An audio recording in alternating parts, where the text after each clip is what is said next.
¿Listos? ¿Ya estamos? Ok, buenas noches para todos los que se van a quedar con nosotros en este rato de catequesis.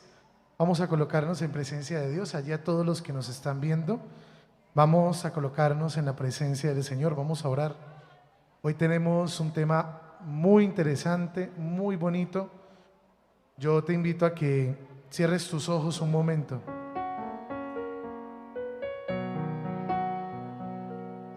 y nos coloquemos en presencia del Señor. A veces estamos en muchos lugares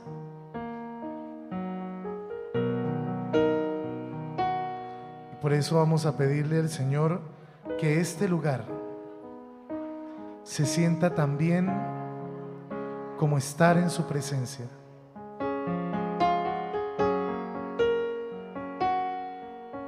Vamos a encomendar nuestra reunión de hoy, nuestra catequesis de hoy,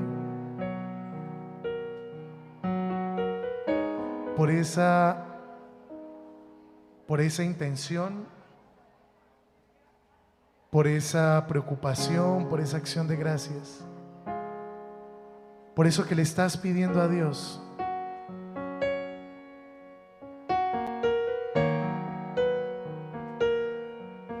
Y vamos a pedirle al Señor que sane nuestras heridas, que le dé paz a nuestra alma, que nos regale en esta noche su bendición.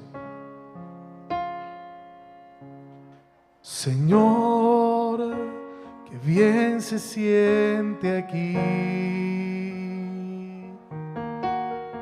Señor, que bien se siente aquí. Señor, que bien se siente aquí. Señor, que bien se siente aquí. Y vamos a decirle: sana mis heridas. Sana mis heridas, dale paz a mi alma. Díselo. Sana mis heridas, dale paz a mi alma. Señor, que bien se siente aquí. Señor, que bien se siente aquí. Díselo, Señor, que bien. Señor, que bien se siente aquí. Señor, que bien se siente aquí. Señor, que bien se siente aquí. Y dile: sana mis heridas. Sana mis heridas, dale paz a mi alma. Sana mis heridas, dale paz a mi alma. Señor, que bien se siente aquí. Hoy, Señor, queremos darte gracias. Queremos darte gracias porque en todo y por todo, Señor, sabemos que caminas con nosotros, porque tu cruz y en tu cruz vemos, Señor, tu eterno amor por nosotros. Sabemos que si alguien, Señor, nos ama,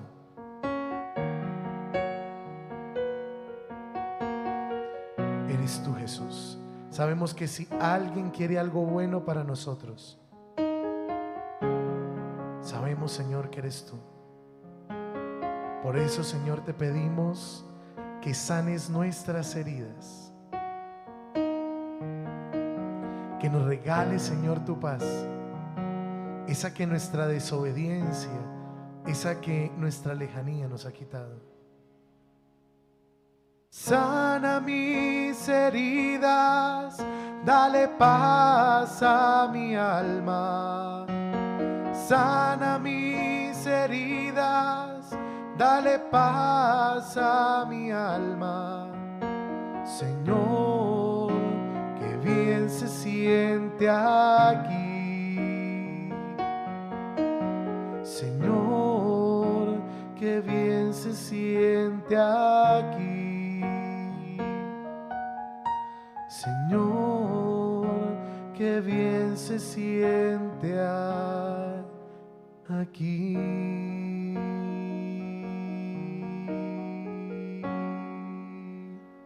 Gloria al Padre y al Hijo y al Espíritu Santo.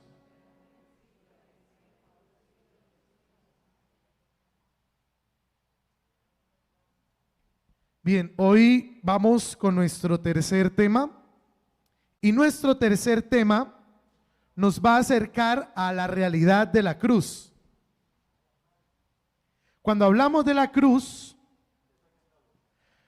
nos damos cuenta que es el símbolo más representativo de la fe cristiana, y lo encontramos en todo, desde tatuajes, ropa, joyas. Hay chicas que les gusta el dije con la cruz, los aretes con la cruz, las manillas. Encontramos joyas, letreros, ropa. Pero el símbolo de la cruz es más que un símbolo, es una realidad. Y es una realidad que en muchas ocasiones no logramos descubrir en toda su plenitud. Hoy vamos a descubrir alrededor del símbolo de la cruz que la cruz es más que un símbolo, es una verdad. La verdad más grande del amor de Dios se resume en la cruz. Si hay algo que el ser humano busca desde que nace, es amor. Uno siempre quiere ser amado. Piense en este momento en cosas locas que uno hace por amor. A ver, piense en su juventud. Ahí ya levantaron la mano. Uy, no, pues, si le contara, padre. Uno por amor hace cosas locas. Escucha vallenatos, por ejemplo.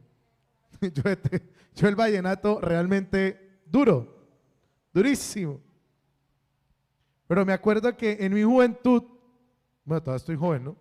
Pero más pelado, más bien, ¿qué tal, no?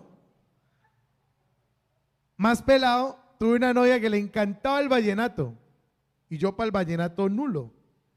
Pues me gustó el vallenato. Pues, si que le gustaba a ella, era lo único que escuchaba y bailaba. Tocó aprender a escuchar vallenato. Uno aprende a hablar como la persona que le gusta.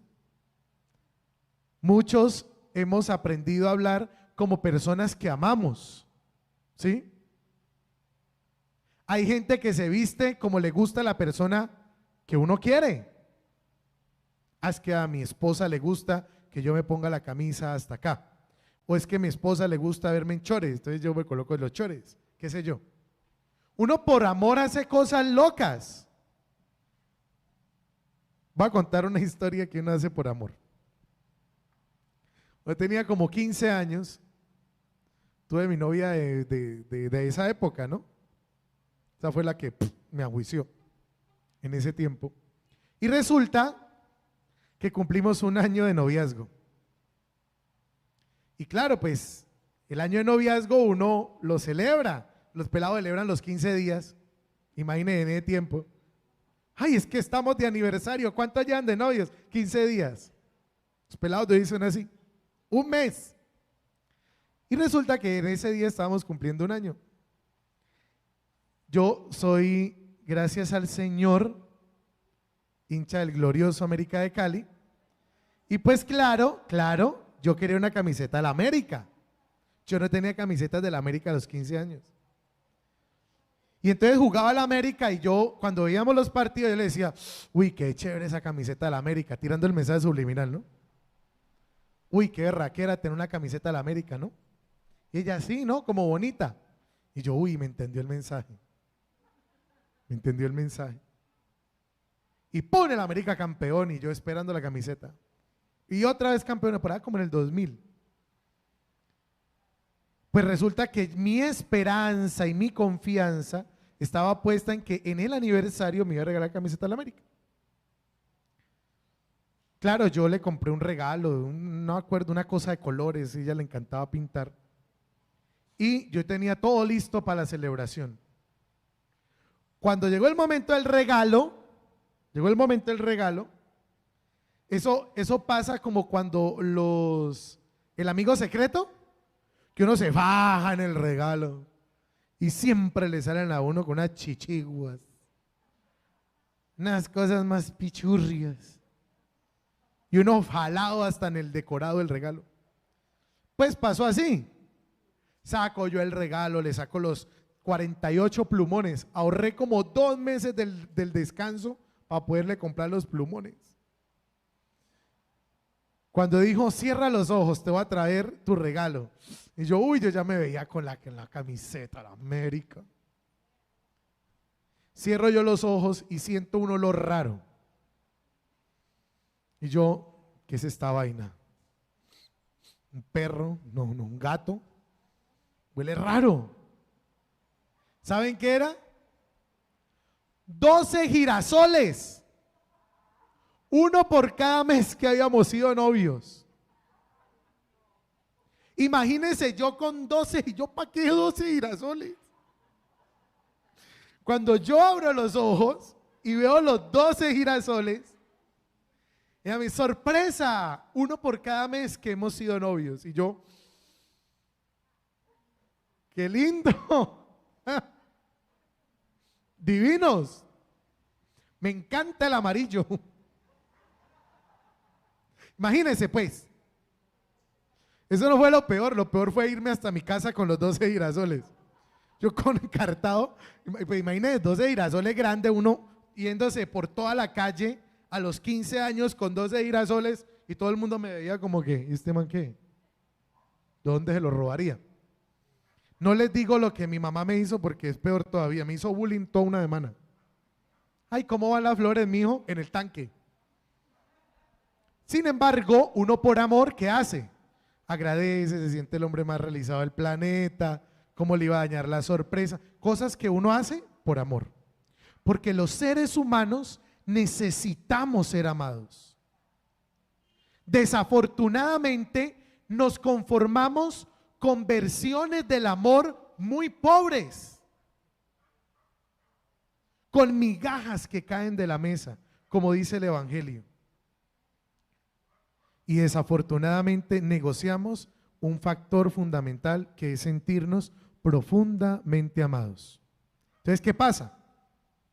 La cruz es el signo más icónico del cristianismo. Así como cuando usted ve una M, ¿en qué piensa? En McDonald's, ¿sí o no? Como cuando usted ve una manzanita mordida y piensa en Apple, como cuando usted ve un chulito y piensa en Nike, como cuando usted ve esa estrellita ahí y piensa en Mercedes-Benz, ¿sí o no? O sea, los grandes íconos de la historia tienen símbolos. Y decíamos hace 8 días que nadie ha hablado de Jesús o nadie ha hablado de alguien en la historia que la haya cambiado como con Jesús. Asimismo, el mayor símbolo del amor de Dios es la cruz.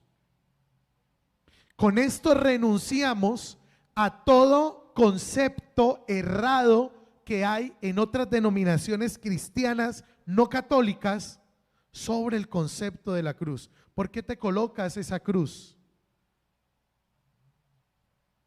Sí, ¿por qué te haces imágenes? ¿Por qué cargas esa imagen? Yo no cargo una imagen. Yo cargo un signo del mayor amor, o cargo un signo del amor tan grande que Dios ha tenido por mí, y esa es la cruz. Ojo, eso es como ahorita que hablamos de la América, alguien me dice, a veces me ve la camiseta, ¿no? Uy, padre, ¿y usted todo un padre andando con ese diablo ahí?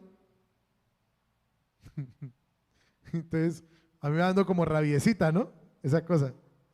Entonces yo suelo contestar como que, no crea, el diablo no es como lo pintan.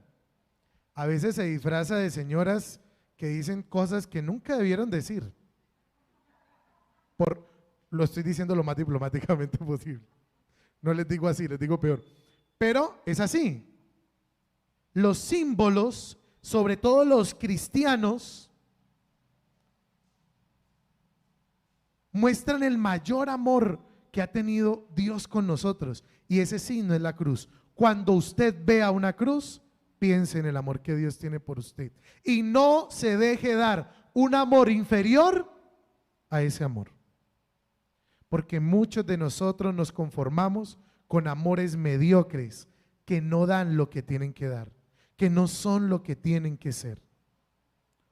Entonces, en 1941, en los campamentos de Auschwitz en la Segunda Guerra Mundial, 3 hombres trataron de escapar de uno de los campamentos de Auschwitz. Desafortunadamente los atraparon, y cuando los atraparon, no se pudieron volar. Escogieron a 10 personas para morir en una cámara de inanición, es decir, los iban a dejar ahí hasta que murieran de hambre literal. Cuando escogieron a los 10 personas, uno de ellos gritó: no me maten, yo tengo mujer y niños, no quiero dejarlos solos. Y un sacerdote católico llamado Maximiliano Kolbe se paró y dijo: llévenme a mí en vez de a él.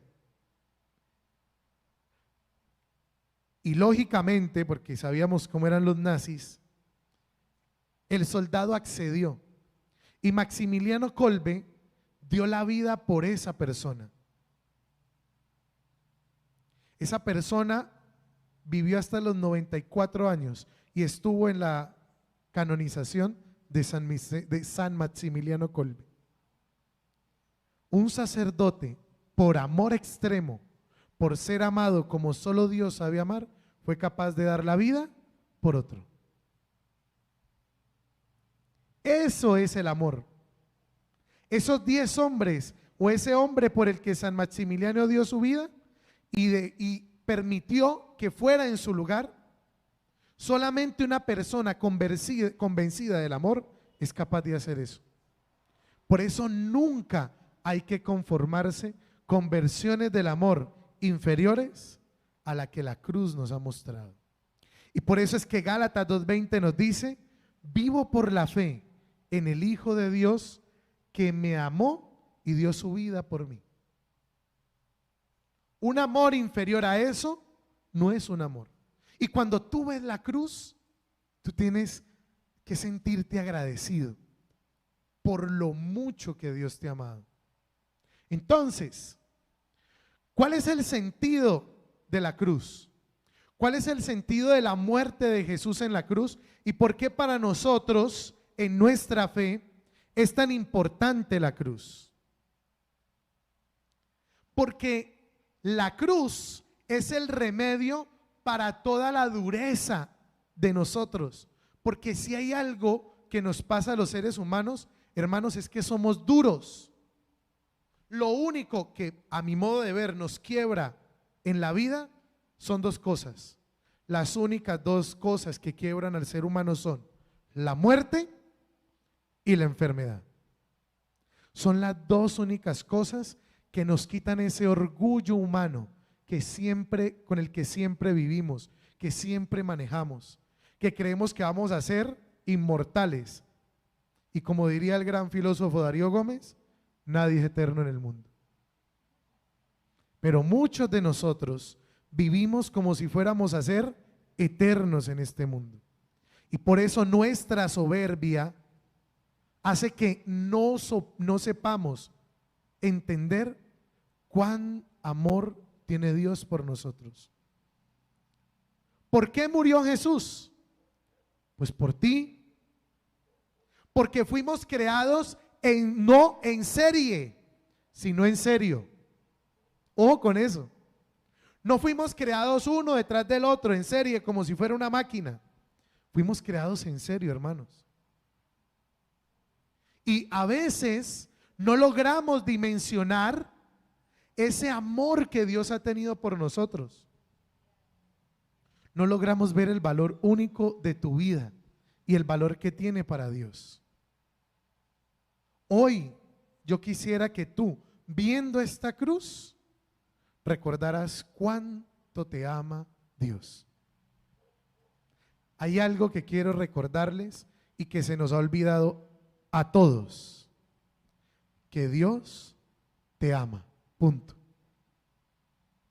Y esa frase que parece tan insulsa o a veces tan repetida o tan vacía, si en verdad nos diéramos cuenta de la importancia que tiene, no viviríamos como vivimos. ¿Para qué fueron creados los bombillos? Para alumbrar. ¿Para qué fue creada la mesa? Para sobreponer cosas allí. ¿Para qué fue creada la puerta? Para cerrarla y abrirla. Todas las cosas creadas corresponden a aquello para lo que fueron hechas. Pero no a nosotros, como lo hablamos el primer día de la catequesis, se nos ha olvidado muy fácil para qué fuimos hechos. Dice el catecismo de la iglesia: el ser humano fue creado ¿para qué? Para ser feliz. Para eso fuimos hechos. ¿Por qué somos infelices? Porque hemos perdido la noción de lo que es ser feliz. Porque hemos enfocado lo que es ser feliz en lo que tenemos. Porque hemos enfocado lo que es ser feliz en la cultura del elogio. ¿Cuál es la cultura del elogio? La cultura del elogio es la que dice: ¿y usted qué ha hecho por la vida? A ver, no, pues yo tengo un pregrado, 2 pregrados, 3 pregrados, 2 maestrías, un doctorado, he trabajado en tal lado, he sido el gerente de tal cosa, tengo una casa, un carro, una beca. En lo que hacemos y en lo que tenemos hemos fijado nuestra felicidad. Y nos damos cuenta que todo eso no nos ha llenado el vacío tan profundo de ser amados y mucho menos de ser felices. Vivimos tan insatisfechos porque centramos nuestra satisfacción en cosas que son pasajeras. Entonces, ¿qué pasa? El mal es fruto de nuestro pecado. El problema es que hemos perdido, a ver si me ayudan aquí. El problema es que hemos perdido la noción del pecado. Vamos a enfocar esto. Creo que no lo ven, ¿no? El pecado, les voy a dar una muestra de lo que es el pecado. El pecado es como un pastel. Yo iba a traer unas tajadas, pero no hicieron en la casa. ¿Por qué iba a traer unas tajadas? Porque no hay nada que incite más al pecado que una tajada, ¿sí o no? ¿O qué pasa en la cocina cuando usted frita las tajadas? Se empiezan a desaparecer. Iba a traer, pensé en papas fritas, en unas papas a la francesa, pero no alcancé. Entonces traje un pastel. Yo tengo una gran debilidad por los helados, pero no podía traerlo porque se derretía. Entonces, ¿en qué hemos cosificado y hemos minimizado el poder del pecado? Entonces vemos ejemplos en los comerciales. Pecado es no comprarlo. ¿No lo han visto? Pecado es no tenerlo. Pecado es no hacerlo. Hemos perdido el concepto de lo que es el pecado. Entonces, como hemos perdido el concepto de lo que es el pecado, ni siquiera sabemos qué es el pecado, vivimos en pecado. Por ejemplo, con todo respeto a la persona, puedo contar el milagro, pero no el santo. Una persona venía un día, yo iba a salir a la misa, pero me cogió ya saliendo para la misa. Ya iba a empezar. Y me dijo: padre, confiéseme, por favor, antes de salir a la misa, confiéseme, se lo suplico, confiéseme. Siempre que la gente hace eso, yo no la confieso 5 minutos antes de la misa, porque el que confiesa es porque no quiere que uno le diga nada. Que un tramposo va a morir. Entonces, ¿qué pasa? Yo accedí porque la vi como con los ojos llorosos, ¿no? Ya lloró, y aquí, aguados. Y resulta que confesé a la persona y me dijo, es que siento que yo no puedo comulgar con lo que hice. Entonces yo le dije, ¿estás en pecado mortal? Yo creo que sí. Estoy mal, padre, pero llorosa la señora. ¿Qué te pasa? Y me dijo, es que esta tarde yo fui a la nevera. Y en la nevera había un yogur que era de mi hermana. Y yo me lo comí. ¿Perdón? Que yo me lo tomé. No le entiendo. O sea, lo que te tienen mal, en pecado mortal, es que te comiste un yogur. Sí, padre. O sea, yo entiendo la angustia de la persona, ¿sí me entiende? Quiero que me entiendan que yo lo entiendo. Pero un pecado que rompa la comunión total con Dios y que sea grave al punto de no dejarte confesar, no es que te le tomes el yogur a tu hermana que tenías en el refrigerador. Entonces por eso les digo que hemos perdido la noción de lo que es el pecado. Entonces no sabemos ni qué es pecado ni qué no lo es. Entonces decimos, vemos una torta y dice, uy, voy a pecar, pero que no me vean. ¿Se ve? Y empiezas.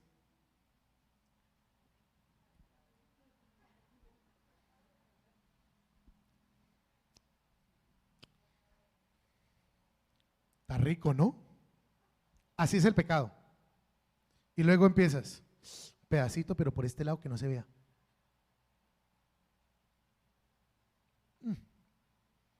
Montémosle aquí. Aquí que no se vea. Uy, sí, así mirándolo rápido no se ve. Luego dices, uy, es que está más rico. No, otro pedacito, pero por acá que no se vea. Y partes otro pedacito más grande y te lo comes. Luego dices, ah, pero es que yo soy diabético. Pequé. Metí a la mano, metido el codo, otro pedazo. Y sigues. Eso es el pecado de nuestra vida. Siempre empieza como algo inofensivo, pero termina rompiéndote por dentro. ¿Qué es el pecado? Todo aquello que te rompa la comunión con Dios, que te rompa la comunión con los que tienes al lado y que te desfigure a ti mismo. El pecado, ojo, te da menos de lo que te ofreció, ojo, y dura mucho más de lo que te dijo que iba a durar. ¿Qué me ofreció? Un pedacito de dulce, un pedacito de placer. Eso me dio. Pero me quitó más de lo que me dio. ¿Por qué? Porque por eso me puedo morir. Soy diabético. No soy diabético, estoy dando un ejemplo. Y duró mucho más de lo que yo pensaba. ¿Cómo es eso? Pues claro, porque entonces no voy a parar aquí, sino que voy a querer más y más y más. Eso es el pecado. Te ofrece más de lo que te da y dura más de lo que te dijo. Eso es el pecado.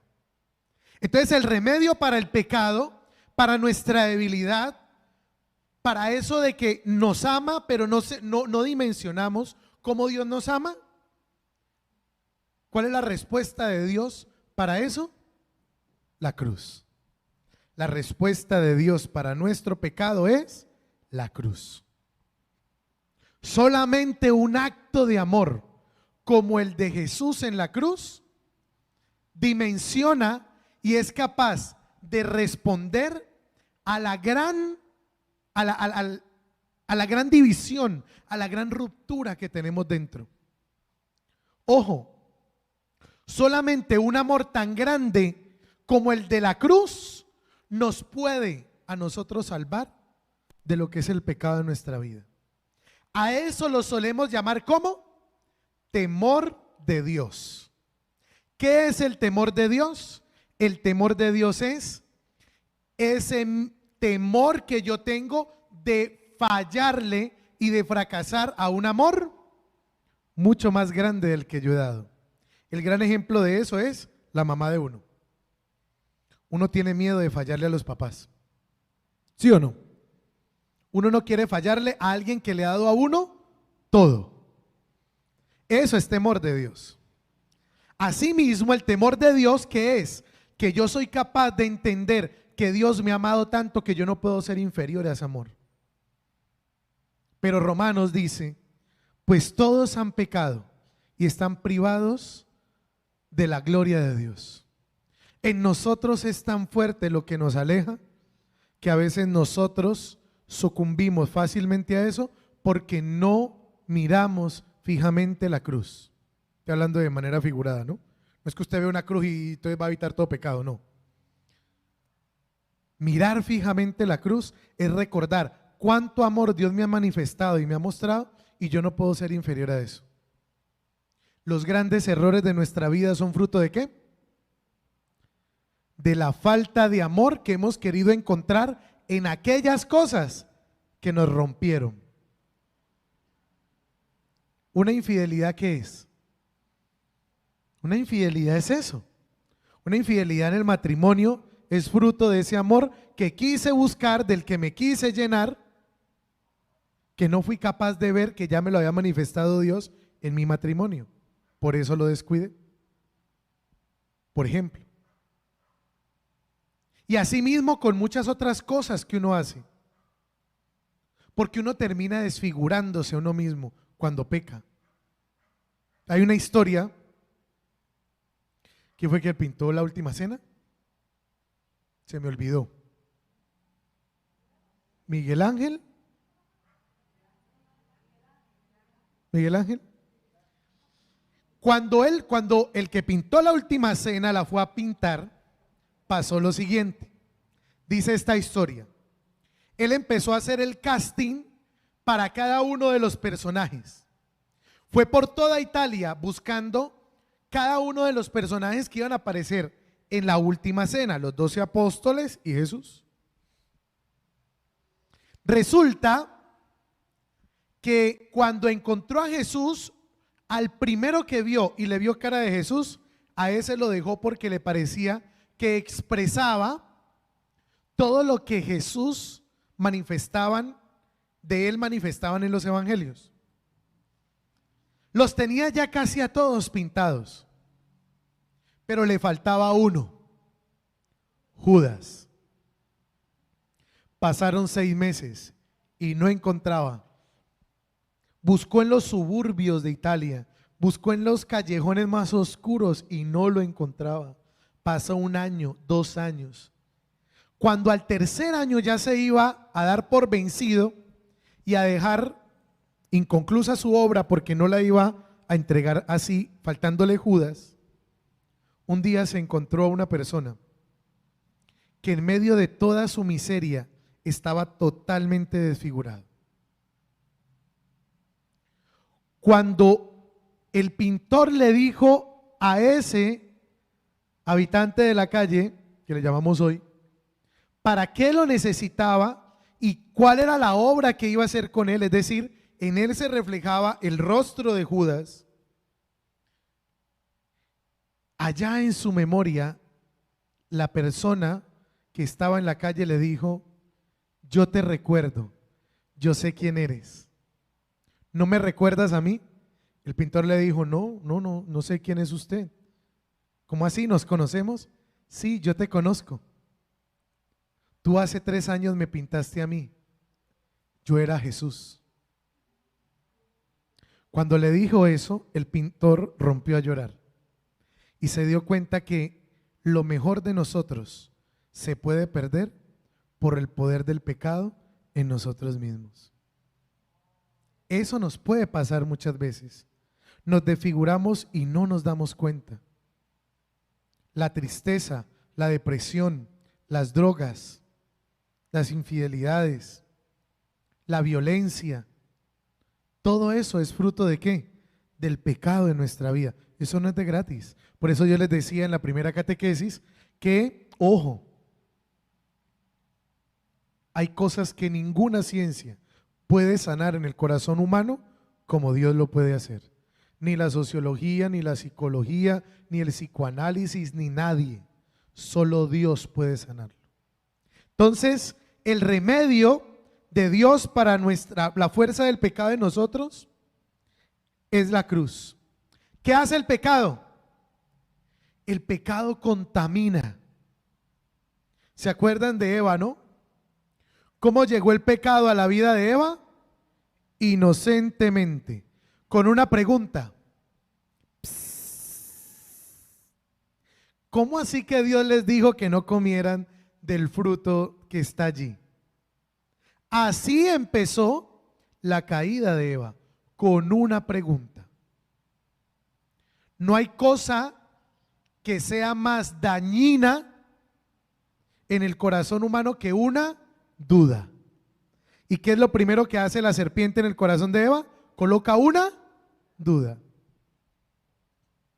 Dios les había dicho que no comieran del árbol que estaba allí, que era el conocimiento del bien y del mal.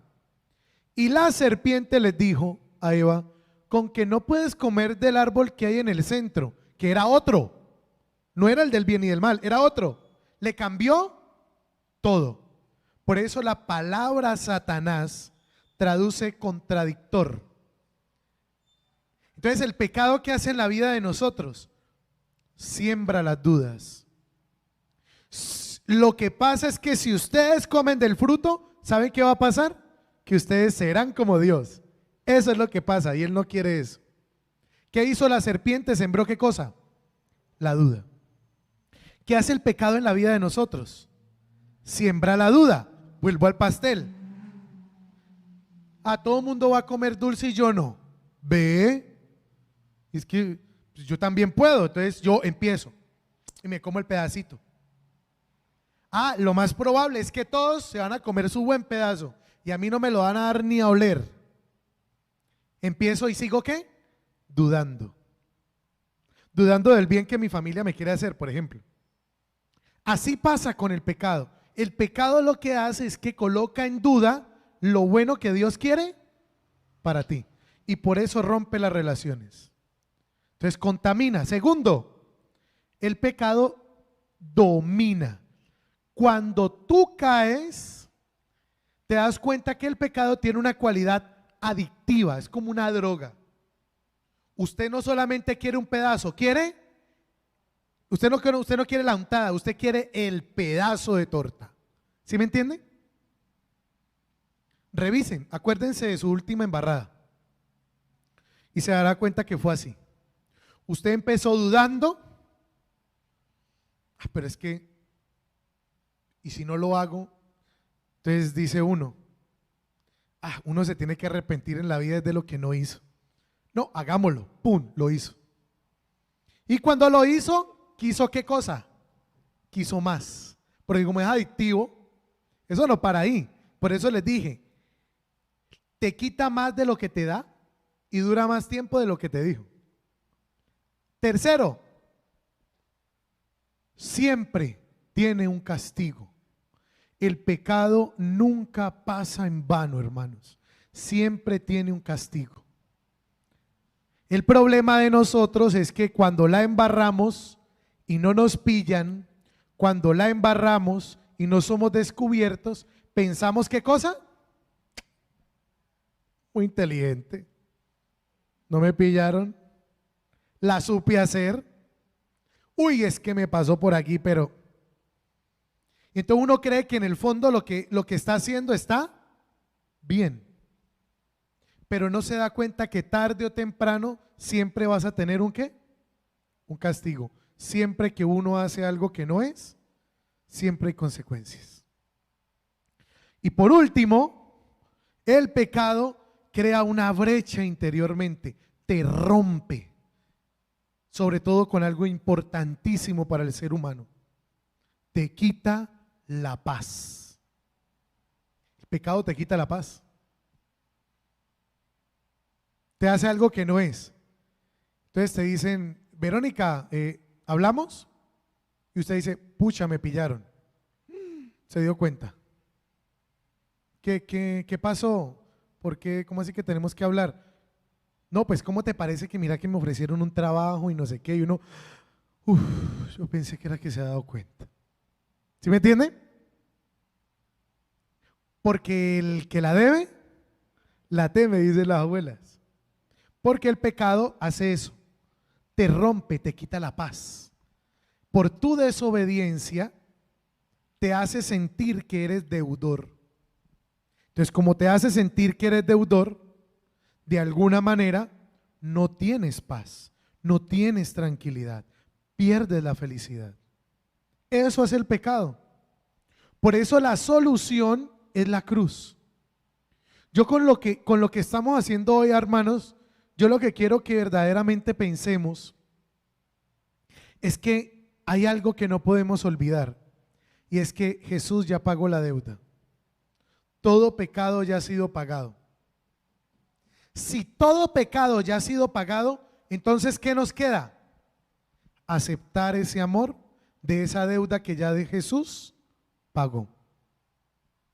Y no vivir como muchas veces vivimos. Y no vivir tan insatisfechos como vivimos. No vivir tan infelices como vivimos. Vivimos infelices porque nos falta, porque no tenemos, porque no nos alcanza, porque no hicimos, porque no fuimos. Usted ve hoy las fotos del Facebook de la gente y de Instagram y de todas las redes sociales, y todos muertos de la tristeza porque no pudimos viajar este año. Haceme el bendito favor. Pero vas a ver cómo están sus relaciones con la gente que más quiere, y esta pandemia no le enseñó nada. Mi gran miedo, se los digo, mi gran miedo con la pandemia es que no hayamos aprendido nada. Y pareciera que eso está pasando, que no aprendimos nada. Entonces, ¿para qué miramos la cruz? Para recordar que si Él ya pagó, lo único que nos queda, ¿qué es? Aceptar ese amor de esa deuda que Él ya pagó.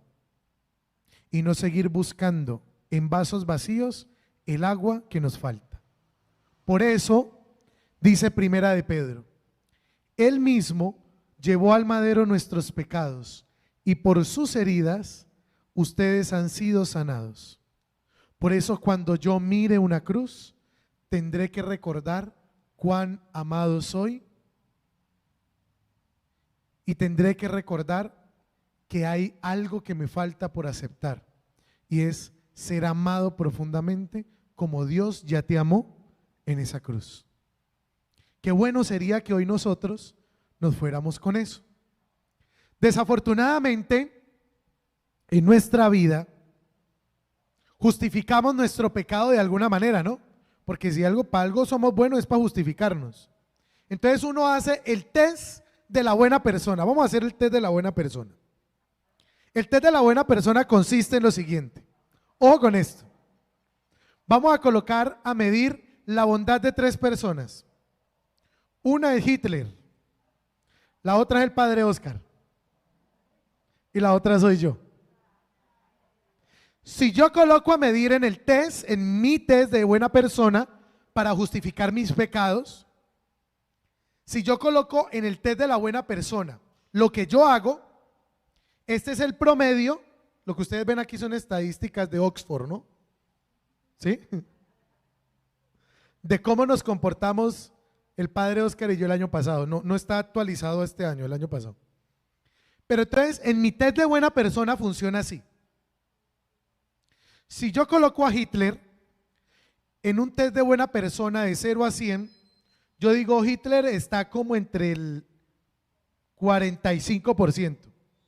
Alguna cosa tenía que tener de bueno, pero bueno no era. Y aquí está demostrado científicamente en las líneas verdes. Bajitos, usted es de buena persona.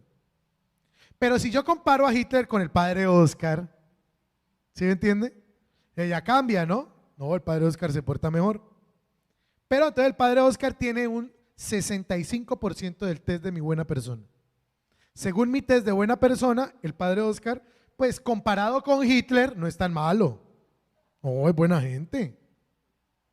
Pero si yo comparo al padre Oscar conmigo, no. Qué pena, pero yo sí me lo llevo por los cachos. Está demostrado científicamente que mi test de buena persona me tiene en un 83% con referencia al padre Oscar que tiene el 65%. ¿Por qué les muestro esto? Porque si uno quiere justificar su pecado, hace esto. Siempre se vive comparando con los demás. ¿Y quién es el que siempre sale ganando? Uno. No, pero es que, y dice uno, ¿no? Pero es que yo no soy tan malo como la vieja chismosa del frente. Es que le gusta un chisme. O sea, de verdad, yo nunca sería tan chismoso como esa señora del frente. Uno se compara. ¿Y se compara para qué? Para justificar sus propias faltas. Entonces, si yo me comparo con el padre Oscar, yo digo, no, yo no soy tan malo como él. Él no es malo, pero yo no soy tan malo como él. Pero él tampoco es tan malo como Hitler. Así mismo hace uno. Uy, es que yo no sería capaz de hacer lo que fulano hizo. ¿No lo han escuchado? Uno dice, no, es que yo no sé qué tenía esa persona en la cabeza para hacer eso que hizo. Es que está loca. Es que yo no soy tan mala amiga como fulana de tal.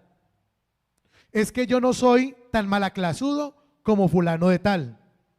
Sí, ese no es tu pecado, pero tú tienes tus propios pecados. Tal vez usted no sea mal amigo, pero usted es mentiroso. Pero ¿qué hacemos nosotros para justificar nuestro pecado? Hacemos el test de buena persona y siempre salimos ganando. O sea, no somos tan malos como todo el mundo.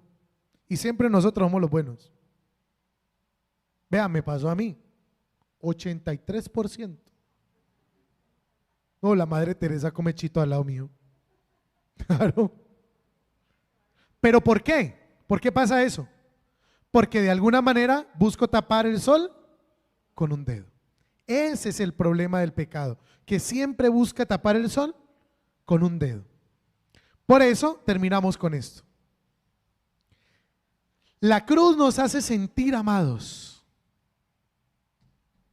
Esa es la conclusión de hoy. Hoy quiero recordarte que Dios te ama profundamente y que quieres que vivas de tal manera como aquello para lo que fuiste creado. Así que ahí tenemos que empezar a sacar de nuestra vida todo lo que está sobrando. Si usted hace un inventario de su vida, se dará cuenta que hay muchas cosas que están sobrando. Pero que no podemos tener el espíritu de trasteo que siempre llevamos. ¿Saben cuál es el espíritu del trasteo? Usted va a trastear. No, a trastear no, a organizar la casa. Y dice, listo, voy a botar todo lo que no sirve. ¡Pum! Se esconde el marido. No, a usted lo va a dejar. Listo, el marido sale. Entonces, usted dice, voy a botar todo lo que no sirve. Y empieza. Esto no me sirve, esto también para la basura.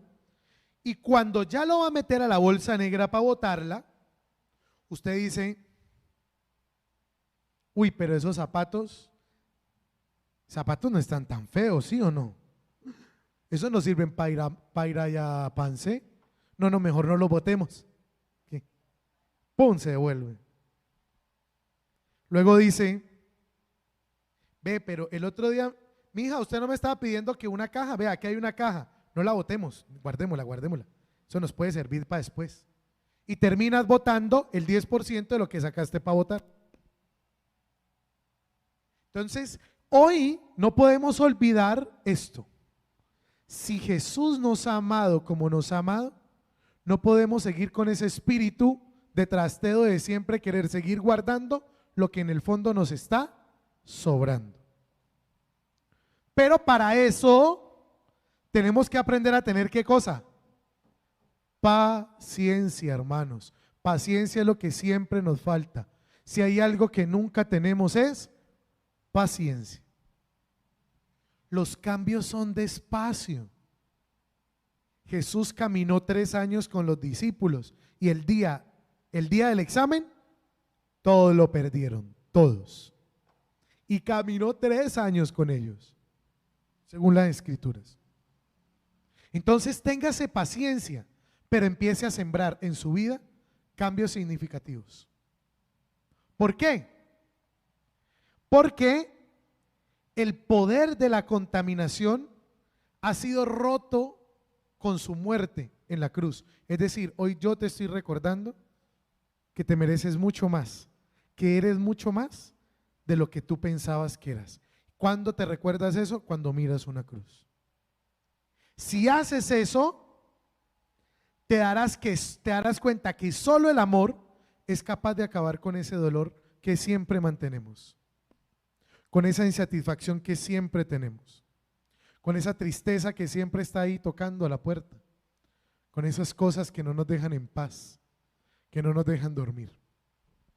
Cuando seamos capaces de hacer eso, lo vamos a hacer a medida en que nos demos cuenta que la cruz ya pagó el precio. Jesús ya pagó el precio. Hoy quiero invitarlos al orden, hermanos. Quiero invitarlos al orden para que nos demos cuenta que hay cosas que están sobrando. Esa eterna excusa de yo soy así no puede seguir en tu vida. Ese eterno pensamiento de es que a mí Dios me quiere como yo soy. Eso que te dijeron era mentira. Dios no te quiere como tú eres. Se los digo por experiencia. Dios no te quiere como tú eres. No. Dios te quiere como es su hijo. Eso es diferente. Así te quiere Dios. Dios no te quiere como tú eres, porque si Dios te quisiera como tú eres, entonces te diría, fresco, siga pecando, sigan las suyas, todo bien, nos vemos al final. Tenga pase de cortesía. No. ¿Se acuerdan del hijo pródigo? El hijo pródigo le pidió la herencia a su papá. ¿Cuándo pide uno la herencia? Cuando el viejo se muere, ¿sí o no? ¿El papá se había muerto? No. Es decir, que lo mató en vida. Eso hacemos nosotros con Dios. Creemos que todo lo que tenemos es puro derecho. Nos lo merecemos.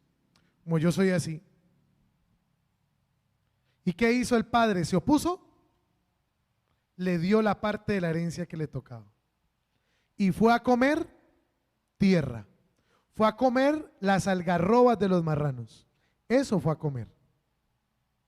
Cuando se dio cuenta que su plan no le salió, se dio cuenta que siempre tuvo todo lo que necesitaba y nada le faltaba con su padre.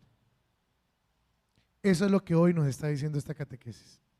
Nunca nada te va a faltar con Dios, si Dios es tu mayor tesoro. Si Dios no es tu tesoro, con cualquier espejo te entretienes. Así de sencillo.